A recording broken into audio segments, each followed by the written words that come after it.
Канал «Мы есть» представляет сказки у камина. Предлагаю запастись чаем с печеньками. Приятного прослушивания.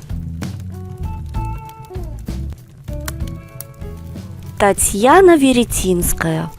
Мышь и мышонок. Сказка.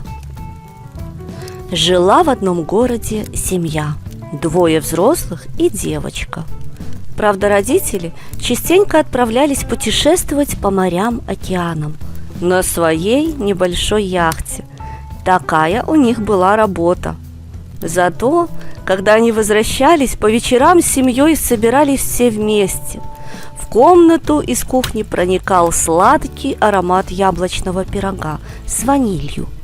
И всем казалось, что так и должно пахнуть счастье. После ужина отец доставал из книжного шкафа толстую книгу, мать брала корзинку с рукоделием и садилась в кресло напротив. Дочка с куклами возилась на ковре. Какое-то время каждый занимался своими делами, а потом начинали делиться воспоминаниями о событии дня, ушедшего в невозвратное прошлое. Когда на улице совсем темнело, задергивались тяжелые шторы, чтобы ночь завистливым взглядом не подглядывала за их счастьем, и готовились ко сну. Взрослые раскладывали диван. Люди и вещи за много лет настолько привыкли друг к другу, что казалось, так будет вечно. Но однажды родители не вернулись из очередного путешествия. Говорили, что их яхту зашвырнуло мощным ураганом далеко-далеко в открытый океан, и девочка осталась одна-одинешенька. В комнате стало пусто и тихо. Больше не шуршали страницы книги, не цикали мерно спицы в руках женщины. Лишь только стрелки настенных часов все так же равнодушно перепрыгивали с цифры на цифру. Она теперь не раскладывала диван. Ей хватало места и так. Шли годы. Девочка выросла. По утрам уходила по своим уже взрослым делам, а вечером возвращалась. Вещи и предметы уже забыли, сколько времени они живут под одной крышей. Они знали все о каждом, и все очень любили молодую хозяйку. У шифоньера, например, была маленькая тайна. Но разве можно что-то скрыть от соседей, когда живешь бок о бок изо дня в день? На внутренней стороне его дверцы имелось большое зеркало, и он получал огромное удовольствие, когда девушка принималась перед ним вертеться, примеряя разные наряды. У противоположной от шифоньера стены располагался большой книжный шкаф. Все его полки до самого потолка были заставлены толстыми и тонкими, низкими и высокими томами. Широкий диван, маленький журнальный столик и близнецы кресла, родственники дивана, очень скучали в отсутствии хозяйки. Напротив дивана на стене висел телевизор, темнея своим черным экраном и оживая только с ее приходом. А еще жил в доме маленький белый мышонок. Девушка кормила его, а ему нравилось с ней играть. Когда же она уходила, мышонок безмятежно валялся на ковре кверху розовым животиком и слушал разговоры обитателей комнаты. Вечером, когда девушка возвращалась, шифоньер отворял дверцы, и она вешала туда одежду, мимоходом глядясь в светлое зеркало. Затем надевала халатик теплого солнечного цвета и поливала комнатный цветок, а тот трепетал от счастья каждым своим листиком. Поужинав, хозяйка приносила из кухни чашку горячего чая и ставила на столик. Братья кресла с замиранием ждали, кого же из них она предпочтет.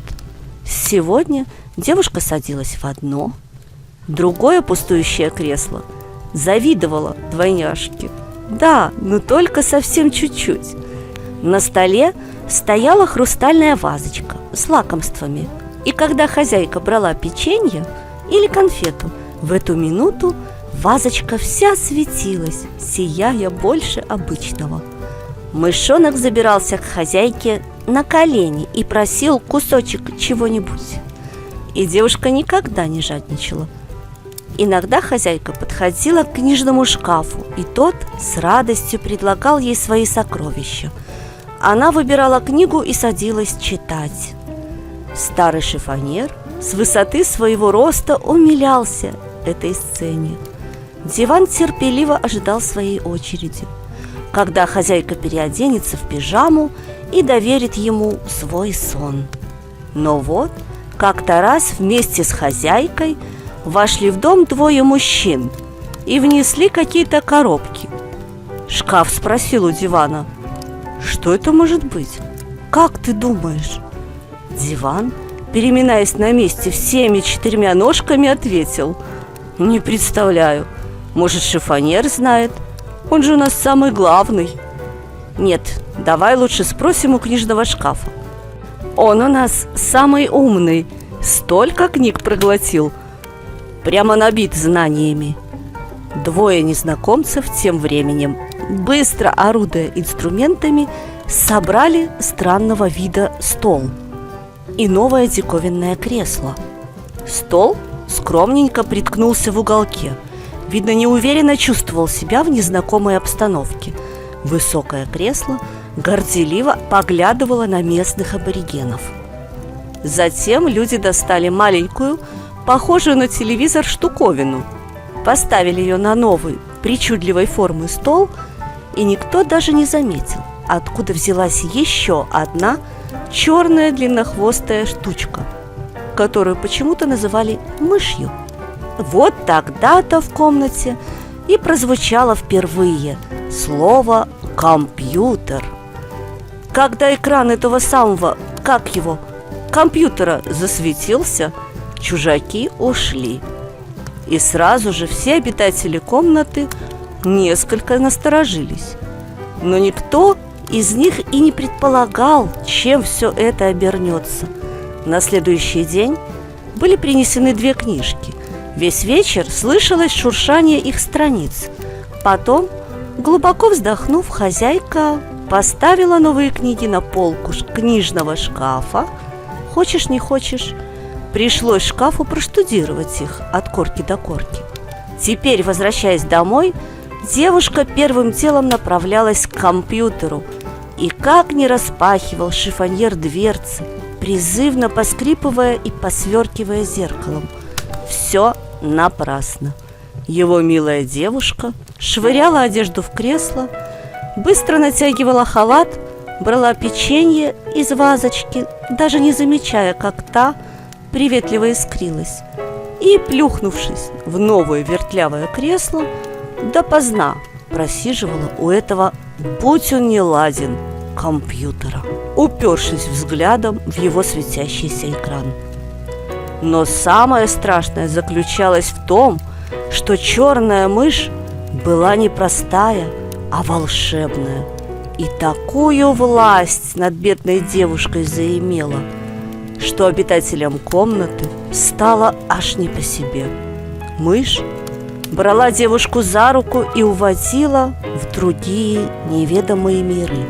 И что самое поразительное, тело девушки оставалось тут, а вот душу ее целиком и полностью забирал экран компьютера. И чем дольше она там оставалась, тем меньше старые обитатели узнавали свою хозяйку. Зря шифоньер отражал в своем зеркале нарядные яркие платья, кофточки. Напрасно книжный шкаф как бы ненароком сбрасывал на пол книжки с самыми захватывающими романами о любви. Зря вазочка ловила солнечный лучик и разбрасывала по потолку переливающихся всеми цветами солнечных зайчиков.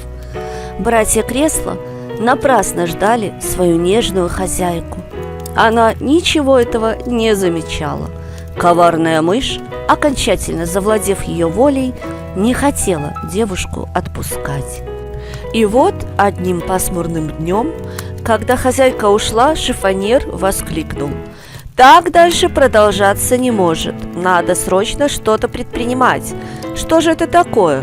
Она совершенно перестала интересоваться нарядами и книги бросила читать, добавил книжный шкаф. Эта длиннохвостая мышь – злодейка. Каждый вечер похищает ее, возмутилась Вазочка. Она так разволновалась, что тонко зазвенела, а это очень-очень опасно. Можно и треснуть. Как же нам спасти нашу хозяйку? Как спасти? Дуэтом воскликнули братья Кресла. Никто не знал, что делать. Тогда скажу я. Все услышали голос шифоньера.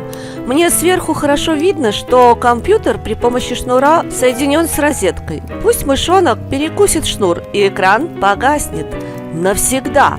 Черная мышь сдохнет, произнес он шепотом. И мы заживем по-прежнему. Здорово, ура! Замечательно придумал. Раздались отовсюду возгласы одобрения. Чего раскричались? Спросил мышонок, выползая из-под теплого шарфа, брошенного и забытого хозяйкой в одном из кресел. Разбудили! И он сладко потянулся, показывая крошечный розовый язычок. Просыпайся, работа есть, приказал шифоньер. Работа? Да-да, слушай внимательно. Я думаю, ты заметил, что нам совсем перестали уделять внимание, как будто мы все стали хозяйке не нужны. Она вообще перестала со мной играть, как появилась эта. И он, оттопырив большой пальчик на лапке, показал в сторону компьютерного стола, где весь день спала черная мышь. Я готов. Что нужно делать? Надо перекусить шнур, что соединяет компьютер с розеткой, сказал шифоньер. Нет, забеспокоился книжный шкаф. Ни в коем случае. Это почему же? Это очень опасно.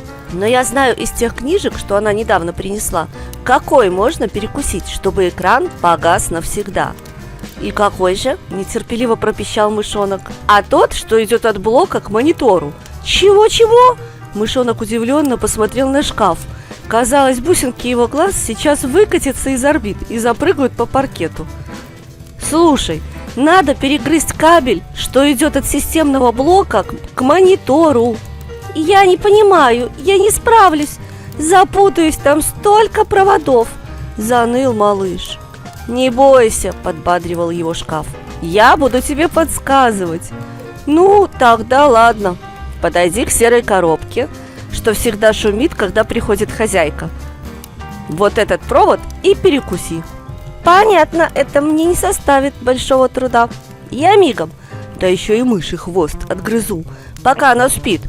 Все было сделано, как задумано.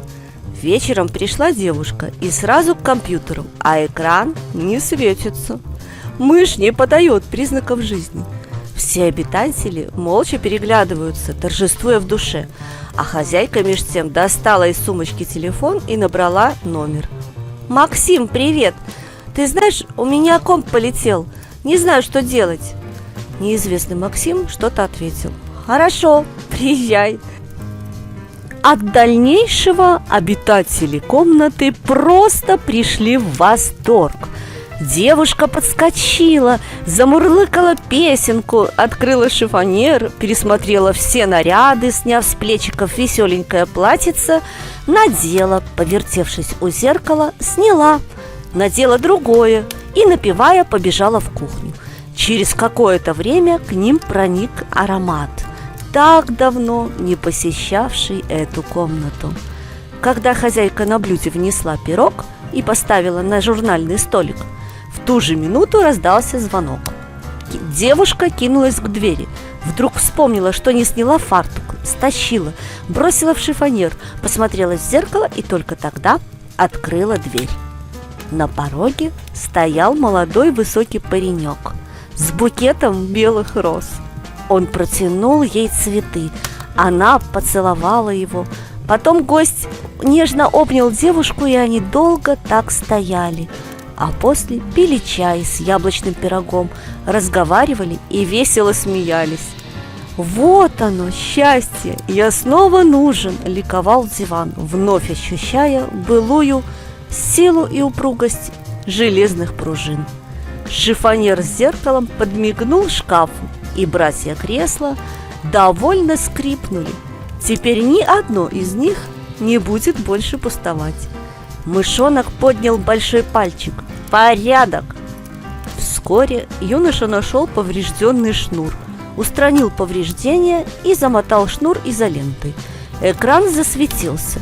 Черная мышь исчезла, но на ее месте появилась другая, серая. Впрочем, она уже не имела такой власти над хозяйкой. А уж когда примерно через год появился в доме крошечный человечек, хозяйка вообще перестала подходить к монитору. Теперь малыш занимал все ее внимание, но обитатели комнаты были этому только рады. А еще в скором времени раздался звонок. Трудно поверить, но это были отец и мать девушки. Оказывается, их яхту долго носило по морям, по волнам, но пару спасли добрые темнокожие туземцы. Да вот только торговые корабли почти не проплывали мимо одинокого острова. И все же один заглянул туда и забрал попавших в беду людей. Одежда спасенных вся истрепалась, но сами они были бодры и крепки, как и прежде. Все очень-очень радовались, а славный верный мышонок носился по столу и тоже от радости пищал. В этот вечер он получил от хозяйки тройную порцию вкуснейшего рассыпчатого печенья. Текст читала Марина Абазовик. Звукорежиссер и специалист по монтажу Леонид Абазовик.